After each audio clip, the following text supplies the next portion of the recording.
Baik, kita masih bersama dengan Bapak Ikram Muhtesar. Beliau adalah Kepala Dinas Perdagangan dan Perindustrian Kota Banjarmasin.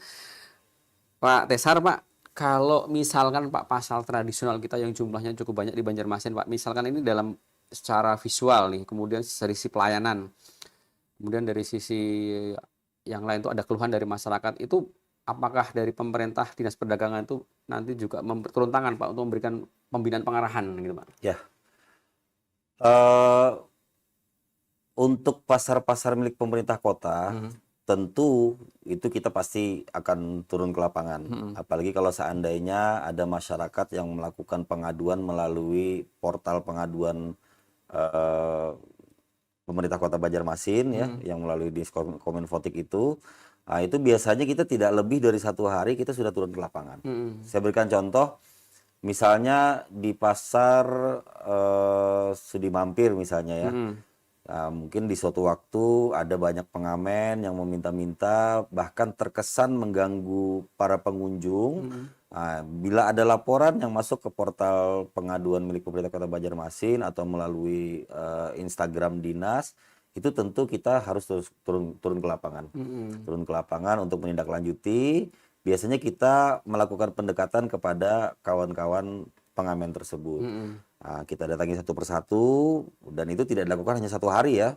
Mungkin beberapa hari agar semua pengamen yang ada di pasar tersebut itu bisa mengerti bagaimana pasar ini ada milik semuanya yang bisa digunakan untuk berusaha mencari uang bagi semua. Mhm. Nah, artinya kan pengamen juga mencari uang ya, Iya, pedagang juga mencari mencari uang. uang, betul. Artinya sama-sama lah kita mencari uang Mhm. tanpa terjadi benturan-benturan Mhm. dari semua aktor yang ada di pasar tersebut. Mhm. Begitu juga di pasar-pasar lain, misalnya ada pasar yang becek, ada pasar yang bocor, segala macam biasa aduan para pedagang.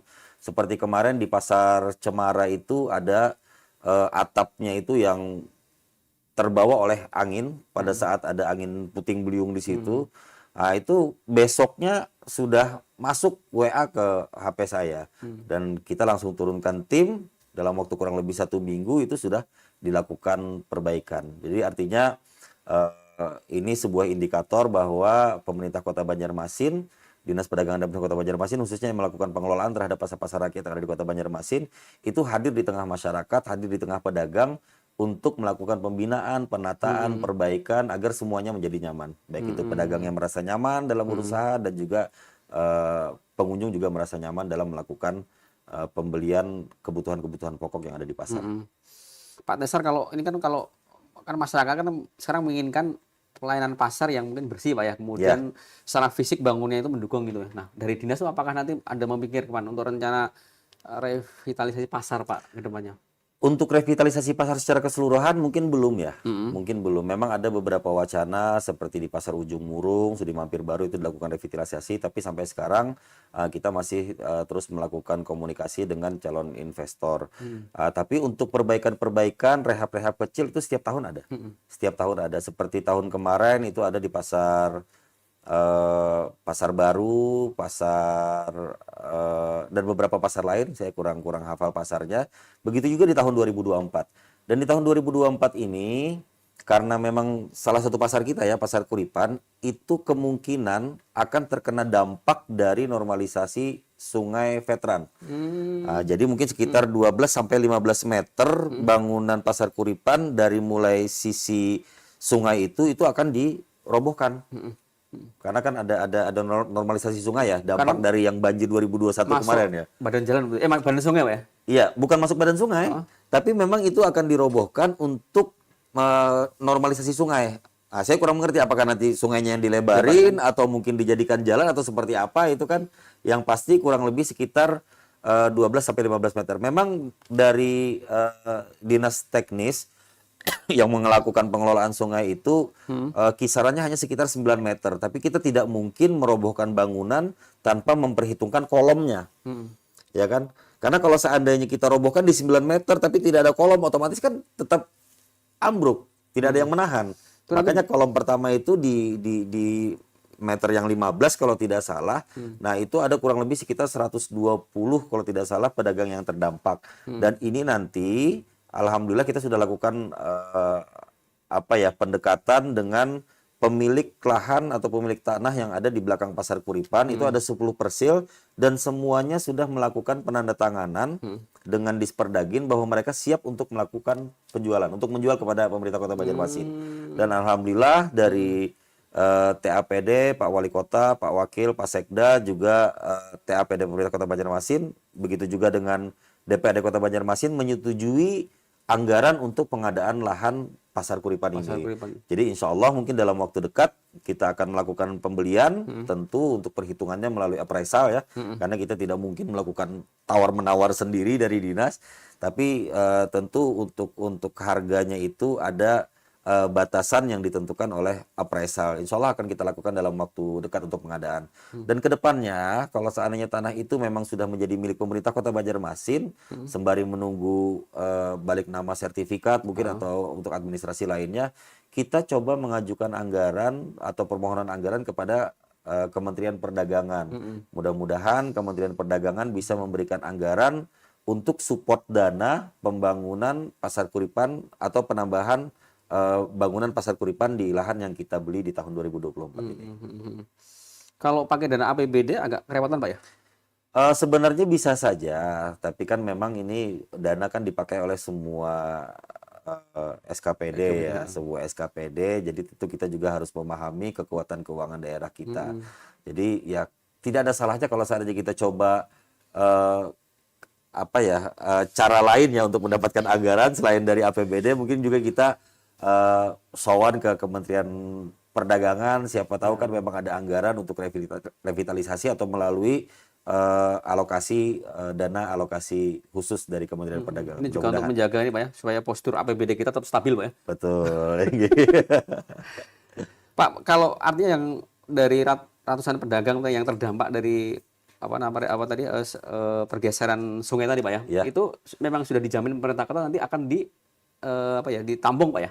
Jadi untuk penanganan jangka pendek, kita siapkan toko-toko atau kios-kios di beberapa pasar yang berdekatan dengan Pasar Kuripan. Saya contohkan mungkin ada Pasar Gedang, ada Pasar Pandu, ada Pasar Kesatrian, bahkan mungkin kalau seandainya memang tidak mencukupi di pasar-pasar tersebut bisa mungkin kita lempar atau kita arahkan ke Pasar Telawang, Pasar Teluk Dalam, untuk menempati sementara bangunan belum dibuatkan yang baru. Jadi terpencar Pak ya? Iya, terpencar.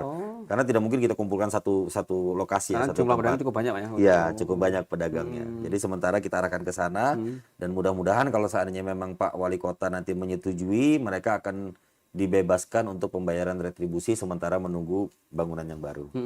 Infonya Pasar Harum Manis juga mau direnov Pak? Iya, sebenarnya bukan renov total ya. Kita perbaikan-perbaikan kecil saja. Seperti yang saya sampaikan di awal, memang setiap tahun kita melakukan perbaikan pasar-pasar milik pemerintah kota. Yang mana ada bocor, di situ kita perbaiki. Yang mana ada yang becek, di situ kita lakukan pengerasan atau semen gitu ya, atau dipasang keramik. Untuk pasar Harum Manis sendiri, itu kan ada Pasar Harum Manis 1 dan ada Pasar Harum Manis 2 ya. Itu memang kita sudah mengalokasikan anggaran untuk melakukan rehab kecil di pasar tersebut. Ini sebagai kompensasi bagi rekan-rekan pedagang yang ada di Pasar Harum Manis yang berkenan menyerahkan asetnya kepada pemerintah Kota Banjarmasin dan dilakukan pengelolaannya oleh Dinas Perdagangan dan Pemerintah Kota Banjarmasin. Dan mereka juga bersedia untuk melakukan pembayaran retribusi setiap bulannya. Pak izin Pak, kalau pasar lama itu statusnya siapa asetnya Pak? Pasar lama itu kalau yang untuk di bagian belakang itu memang milik swasta ya. Lebih besar milik swastanya daripada milik pemerintah Kota Banjarmasinnya.